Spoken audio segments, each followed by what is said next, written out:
Bismillahirrahmanirrahim. Assalamualaikum warahmatullahi wabarakatuh.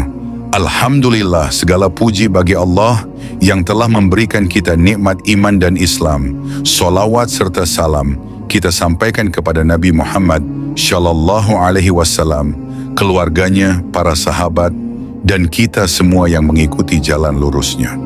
Sahabat buku baca yang dirahmati Allah, bayangkan, lebih dari 1400 tahun yang lalu, di tengah hamparan pasir luas Jazirah Arab, langit Makkah menyaksikan sebuah peristiwa agung yang kelak mengubah arah sejarah dunia. Seorang bayi lahir yatim dalam keluarga yang mulia, namun tak bergelimang harta. Tak ada keramaian, tak ada sorak-sorai, tapi langit dan bumi tahu, inilah awal dari cahaya yang akan menerangi zaman kegelapan. Namanya Muhammad.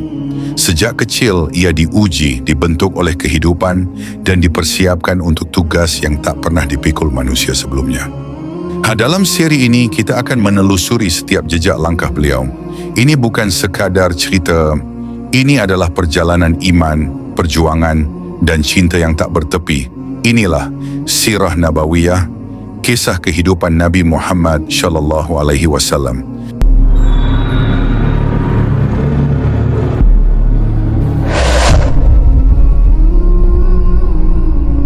Rasulullah dilahirkan di tengah keluarga Bani Hashim di Makkah pada Senin pagi, tanggal 9 Rabiul Awal, permulaan tahun dari peristiwa gajah.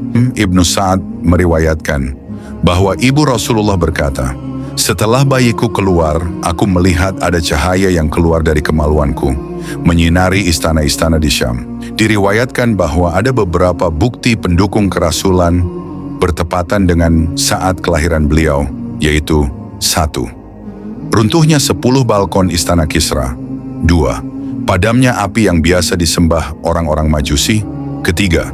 Runtuhnya beberapa gereja di sekitar Buhairah setelah gereja-gereja itu ambles ke tanah. Setelah Aminah melahirkan, dia mengirim utusan ke tempat kakeknya, Abdul Muttalib, untuk menyampaikan kabar gembira tentang kelahiran cucunya. Abdul Muttalib datang dengan perasaan sukacita, lalu membawa beliau ke dalam Ka'bah, seraya berdoa kepada Allah dan bersyukur kepadanya. Dia memilih nama Muhammad. Bagi beliau, nama ini belum pernah dikenal di kalangan Arab.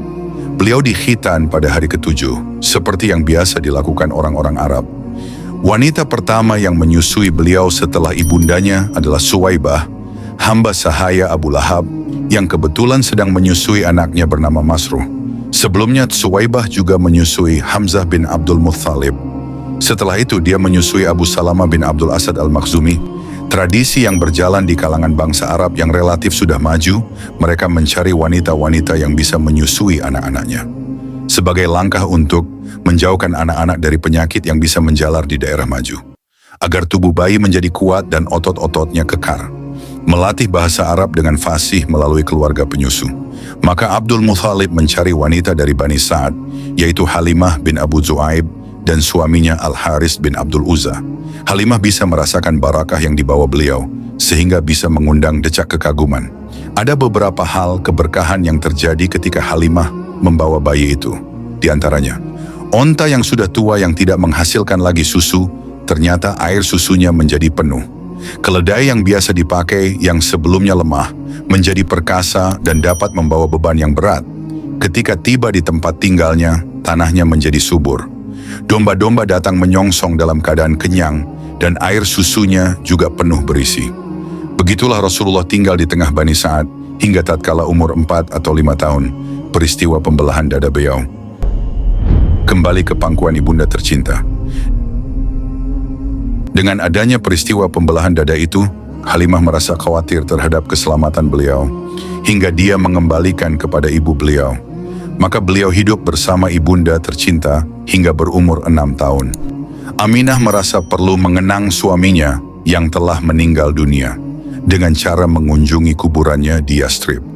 Setelah menetap selama sebulan di Madinah, Aminah dan rombongannya siap-siap untuk kembali ke Makkah. Dalam perjalanan pulang itu, dia jatuh sakit dan akhirnya meninggal dunia di Abwa yang terletak antara Makkah dan Madinah. Kembali ke kakek yang penuh kasih sayang. Kemudian beliau kembali ke tempat kakeknya, Abdul Muttalib di Makkah. Perasaan kasih sayang di dalam sanubari terhadap cucunya yang kini yatim piatu semakin terpupuk, cucunya yang harus menghadapi cobaan baru di atas lukanya yang lama. Hatinya bergetar oleh perasaan kasih sayang yang tidak pernah dirasakannya sekalipun terhadap anak-anaknya sendiri. Dia tidak ingin cucunya hidup sebatang kara. Bahkan dia lebih menyayangi cucunya daripada anak-anaknya. Pada usia 8 tahun lebih 2 bulan 10 hari dari umur Rasulullah, kakek beliau meninggal dunia di Makkah. Sebelum meninggal, Abdul Muttalib sudah berpesan tentang pengasuhan sang cucu kepada pamannya, Abu Thalib, saudara kandung bapak beliau. Di bawah asuhan paman, Abu Thalib melaksanakan hak anak saudaranya dengan sepenuhnya dan menganggap seperti anaknya sendiri. Bahkan Abu Thalib lebih mendahulukan kepentingan beliau daripada anak-anaknya sendiri, mengkhususkan perhatian dan penghormatan. Hingga berumur lebih dari 40 tahun, beliau mendapatkan kehormatan di sisi Abu Thalib. Hidup di bawah penjagaannya, rela menjalin persahabatan dan bermusuhan dengan orang lain demi membela diri beliau. Pembahasan mengenai masalah ini akan disampaikan di tempatnya tersendiri, selagi usia Rasulullah mencapai 12 tahun. Dan ada yang berpendapat lebih 2 bulan 10 hari, Abu Thalib mengajak beliau pergi berdagang dengan tujuan Syam hingga tiba di Bushra, suatu daerah yang sudah termasuk Syam dan merupakan ibu kota Hauran, yang juga merupakan ibu kotanya orang-orang Arab. Sekalipun di bawah kekuasaan bangsa Romawi, di negeri ini ada seorang rahib yang dikenal dengan sebutan Bahira, yang nama aslinya adalah Jurjis. Padahal sebelum itu rahib tersebut tidak pernah keluar, namun begitu dia bisa mengetahui Rasulullah dari sifat-sifat beliau. Sambil memegang tangan beliau, sang rahib berkata, "Orang ini adalah pemimpin semesta alam. Anak ini akan diutus Allah sebagai rahmat bagi seluruh alam." Abu Thalib bertanya, "Dari mana engkau tahu hal itu?" Rahib Bahira menjawab, "Sebenarnya sejak kalian tiba di Aqabah, tak ada bebatuan dan pepohonan pun, melainkan mereka tunduk bersujud. Mereka tidak sujud, melainkan kepada seorang nabi. Aku bisa mengetahui dari stempel nubuah yang berada di bagian bawah tulang rawan bahunya, yang menyerupai buah apel. Kami juga bisa mendapatkan tanda itu di dalam kitab kami." Kemudian Rahib Bahira meminta agar Abu Thalib kembali lagi bersama beliau tanpa melanjutkan perjalanannya ke Syam, karena dia takut gangguan dari pihak orang-orang Yahudi. Maka Abu Thalib mengirim beliau bersama beberapa pemuda agar kembali lagi ke Makkah. Perang Fijar. Pada usia 15 tahun meletus perang Fijar antara pihak Quraisy bersama Kinanah berhadapan dengan pihak Qais Ailan. Komandan pasukan Quraisy dan Kinanah dipegang oleh Harb bin Umayyah karena pertimbangan usia dan kedudukannya terpandang. Pada awal mulanya pihak Quraisy lah yang mendapatkan kemenangan, namun kemudian beralih ke pihak Quraisy dan Kinanah. Dinamakan Perang Fijar karena terjadi pelanggaran terhadap kesucian tanah haram dan bulan-bulan suci. Rasulullah ikut bergabung dalam peperangan ini dengan cara mengumpulkan anak-anak panah bagi paman-paman beliau untuk dilemparkan kembali ke pihak musuh, Hilful Fudul. Pengaruh dari peperangan ini diadakan Hilful Fudul pada bulan Zulqa'dah pada bulan suci yang melibatkan beberapa kabilah Quraisy, yaitu Bani Hashim, Bani Al-Muttalib, Asad bin Abdul Uzza, Zuhrah bin Kilab, dan Taimi bin Murrah. Mereka berkumpul di rumah Abdullah bin Jud'an At-Taimi karena pertimbangan umur dan kedudukannya yang terhormat. Mereka mengukuhkan perjanjian dan kesepakatan bahwa tak seorang pun dari penduduk Makkah dan juga lainnya yang dibiarkan teraniaya. Siapa yang teraniaya, maka mereka sepakat untuk berdiri di pihaknya. Sedangkan terhadap siapa yang berbuat zalim, maka kezalimannya harus dibalaskan. Perjanjian ini juga dihadiri Rasulullah. Setelah Allah memuliakan dengan risalah, beliau bersabda, "Aku pernah mengikuti perjanjian yang dikukuhkan di rumah Abdullah bin Jud'an, suatu perjanjian yang lebih disukai daripada keledai yang terbagus. Andai kata aku diundang untuk perjanjian itu semasa Islam, tentu aku akan memenuhinya."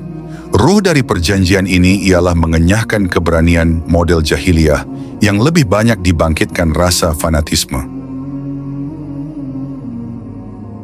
Pada usia 25 tahun, beliau pergi berdagang ke Syam menjalankan barang dagang milik Khadijah. Ibnu Ishaq menuturkan, Khadijah binti Khuwailid adalah seorang wanita pedagang, terpandang dan kaya raya. Tatkala Khadijah mendengar kabar tentang kejujuran perkataan beliau, kredibilitas dan kemuliaan akhlak beliau, maka dia pun mengirimkan utusan dan menawarkan kepada beliau agar berangkat ke Syam untuk menjalankan barang dagangannya. Dia siap memberikan imbalan jauh lebih banyak dari imbalan yang pernah dia berikan kepada pedagang yang lain. Beliau harus pergi bersama seorang pembantu yang bernama Maisarah. Beliau menerima tawaran ini, maka beliau berangkat ke Syam untuk berdagang dengan disertai Maisarah. Setibanya di Makkah dan setelah Khadijah tahu keuntungan dagangannya yang melimpah, yang tidak pernah dilihatnya sebanyak itu sebelumnya, apalagi setelah pembantunya, Maisarah, mengabarkan kepadanya apa yang dilihatnya pada diri beliau selama menyertainya. Bagaimana sifat-sifat beliau yang mulia, kecerdikan dan kejujuran beliau, maka seakan-akan Khadijah mendapatkan barangnya yang pernah hilang dan sangat diharapkannya. Sebenarnya sudah banyak para pemuka dan pemimpin kaum yang hendak menikahinya, namun dia tidak mau. Tiba-tiba saja dia teringat seorang rekannya, Nafisah binti Munya. Dia meminta agar rekannya ini menemui beliau dan membuka jalan agar mau menikah dengan Khadijah. Ternyata beliau menerima tawaran itu, lalu beliau menemui paman-paman beliau. Kemudian paman-paman beliau menemui paman Khadijah untuk mengajukan lamaran. Setelah semuanya dianggap beres, maka perkawinan siap dilaksanakan. Yang ikut hadir dalam pelaksanaan akad nikah adalah Bani Hashim dan para pemuka Bani Mudhar. Hal ini terjadi 2 bulan sepulang beliau dari Syam. Mas kawin beliau 20 ekor unta muda. Usia Khadijah sendiri 40 tahun, yang pada masa itu dia merupakan wanita yang paling terpandang, cantik, pandai, dan sekaligus kaya. Dia adalah wanita pertama yang dinikahi Rasulullah. Beliau tidak pernah menikahi wanita lain sampai Khadijah meninggal dunia. Putra-putri beliau, yang pertama adalah Al-Qasim, dan dengan nama ini pula Rasulullah dijuluki Abul Qasim. Kemudian Zainab, Ruqayyah, Ummu Kulsum, Fathimah, dan Abdullah. Abdullah ini dijuluki Ats-Thayyib dan Ats-Tahir. Semua putra beliau meninggal dunia selagi masih kecil, sedangkan semua putri beliau sempat menjumpai Islam dan mereka masuk Islam serta ikut hijrah. Hanya saja mereka semua meninggal dunia selagi beliau masih hidup, kecuali Fatimah. Dia meninggal dunia selang 6 bulan sepeninggal beliau untuk bersua dengan beliau. Renovasi Ka'bah dan pengambilan keputusan. Pada usia 35 tahun, orang-orang Quraisy sepakat untuk merenovasi Ka'bah. Dengan kondisi seperti itu, bangunan Ka'bah semakin rapuh dan dindingnya pun sudah pecah-pecah. Akhirnya Al-Walid bin Al-Mughirah Al-Makhzumi mengawali perobohan bangunan Ka'bah. Lalu diikuti semua orang setelah tahu tidak ada sesuatu pun yang menimpa Al-Walid. Mereka terus bekerja merobohkan setiap bangunan Ka'bah hingga sampai Rukun Ibrahim. Setelah itu mereka siap membangunnya kembali. Tatkala pembangunan sudah sampai di bagian Hajar Aswad, mereka saling berselisih tentang siapa yang berhak mendapat kehormatan meletakkan Hajar Aswad itu di tempatnya semula. Perselisihan ini terus berlanjut selama 4 atau 5 hari, tanpa ada keputusan. Bahkan perselisihan itu semakin meruncing, dan hampir saja menjurus kepada pertumpahan darah di Tanah Suci. Abu Umayyah bin Al-Mughirah Al-Makhzumi tampil, dan menawarkan jalan keluar dari perselisihan di antara mereka, dengan menyerahkan urusan ini kepada siapapun yang pertama kali masuk lewat pintu masjid. Mereka menerima cara ini. Allah menghendaki orang yang berhak tersebut adalah Rasulullah. Tatkala mengetahui hal ini, mereka berbisik-bisik, "Inilah Al-Amin, kami ridha kepadanya. Inilah dia Muhammad." Setelah mereka semua berkumpul di sekitar beliau dan mengabarkan apa yang harus beliau lakukan, maka beliau meminta sehelai selendang, lalu beliau meletakkan Hajar Aswad tepat di tengah-tengah selendang, lalu meminta pemuka-pemuka kabilah yang saling berselisih untuk memegang ujung-ujung selendang, lalu memerintahkan mereka secara bersama-sama mengangkatnya. Setelah mendekati tempatnya, beliau mengambil Hajar Aswad dan meletakkannya di tempat semula. Ini merupakan cara pemecahan yang sangat jitu dan diridai semua orang. Sahabat buku baca yang dirahmati Allah, kita telah menyusuri awal kehidupan manusia agung yang kelak membawa cahaya bagi seluruh umat manusia. Dari kelahiran yang penuh hikmah, masa kecil yang penuh pelajaran, hingga perjalanan mencari kebenaran di tengah gelapnya jahiliyah. Namun momen terbesar dalam sejarah belum tiba. Akan datang satu malam yang akan mengubah segalanya. saat langit terbelah oleh cahaya dan seorang malaikat turun membawa firman dari Sang Pencipta.